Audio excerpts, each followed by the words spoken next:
Resuming debate, the Honourable Member for Etobicoke North. Thank you, Mr. Speaker, and I rise today to strongly support my colleague and friend's motion, the member from St. Paul's 411. This is on the day after Mother's Day, and my heart just goes out to these families. The motion says the tragic and inequitable issue of missing and murdered Aboriginal women and girls is of critical importance for all Canadians, that the government has failed to provide justice for the victims, healing for the families, or an end to the violence, and that the government take immediate action to deal with this systemic problem and call a public inquiry. Mr. Speaker, each missing and murdered Indigenous woman or girl leaves behind a family who loved them and communities struggling to deal with their loss. As a country, as Canadians, as members of this House serving our communities, we must continue to tell the stories of missing and murdered women and girls until perpetrators are brought to justice, families are given necessary resources for healing, violence is brought to an end, and these women and girls' lives are honored. Mr. Speaker, a CBC News database was recently launched and found more than 230 Indigenous women across Canada whose deaths or disappearances are unsolved. The CBC interviewed 111 of their families and told their stories, not just about the death or disappearance of a loved one, but who she was and how she lived. As the CBC reported, quote, "Each one of those women is unique. Each story is gut-wrenching. Yet reading these profiles together, you begin to see patterns emerging. The underlying causes associated with missing or murdered Indigenous women become hard to ignore," end of quote. Mr. Speaker, CBC reports on one woman. She was a survivor of sexual assault by age 6, and that had haunted her for years. As she got older, she continued to struggle. There were addictions, suicide attempts, and when she was 24, she disappeared. The report recorded life after life, and while they are each unique, some similarities arise again and again.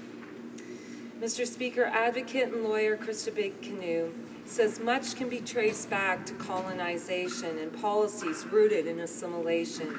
She says, quote, "We have to contextualize everything. We have to look at the history and roots of institutionalization of Aboriginal people in this country, including things like residential schools, the 60 scoop, and most importantly, the criminalization which has incarcerated a lot of people in our communities," end of quote. Mr. Speaker, a recently released report studies supports the idea that the violence currently faced by Indigenous women has roots in the past. The CEDAR project followed 259 Aboriginal women for 7 years. Researchers found that survivors of childhood sexual abuse are 10 times more likely than the average person to be sexually assaulted. Children of residential school survivors are 2.35 times more likely to be sexually assaulted. Mr. Speaker, we cannot ignore the patterns that are being repeated again and again in the lives of these women. Until the root causes are addressed, the violence will continue.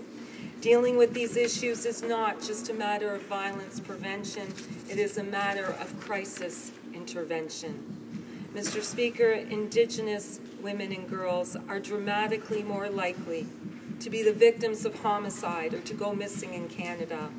While only 4% of women in Canada are Indigenous, this demographic accounted for 8% of female homicide victims in 1984 and a staggering 23% by 2012. That is, the situation has been getting worse, and now almost 1 in 4 female homicide victims in Canada is Indigenous. Last year's RCMP report, which identified almost 1,200 Indigenous women and girls who have gone missing or murdered since 1980, crystallized both the scope and the urgency of this national crisis. Mr. Speaker, the epidemic of violence must end, and the Conservative government, which claims to be tough on crime and stand up for victims of crime, cannot continue to ignore this national tragedy. Mr. Speaker, in February 2013, my friend and colleague, the member from St. Paul's, tabled a motion in this House of Commons asking for unanimous consent to convene a special committee on violence against Indigenous women and girls. In March 2014, the special committee tabled its report, including 16 recommendations intended to address the violence faced by Aboriginal women. However, the report did not include a recommendation to set up a national public inquiry. Liberals were very critical of the report's recommendations, as well as the manner in which the committee conducted its work. The Prime Minister's comments last summer that, quote, "We should not view this as a sociological phenomenon," end of quote, and his shocking admission during his year-end interview with Peter Mansbridge that, quote, "It isn't high on our radar," end of quote, were insensitive and reprehensible. The Prime Minister and his government are on the wrong side of history on this issue. Mr. Speaker, the Prime Minister's stubborn refusal to call a national public inquiry is in stark contrast to the overwhelming consensus that one is needed. Grieving families, Indigenous leaders, victims advocates, civil society, the international community, and every provincial and territorial premier have urged the government to call a national inquiry. The Prime Minister and his Conservative government are virtually alone in their refusal to see the need for action on this issue.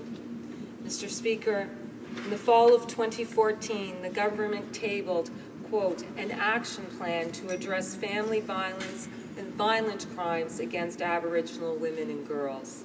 Unfortunately, the action plan does nothing new to stop violence against Indigenous women and girls.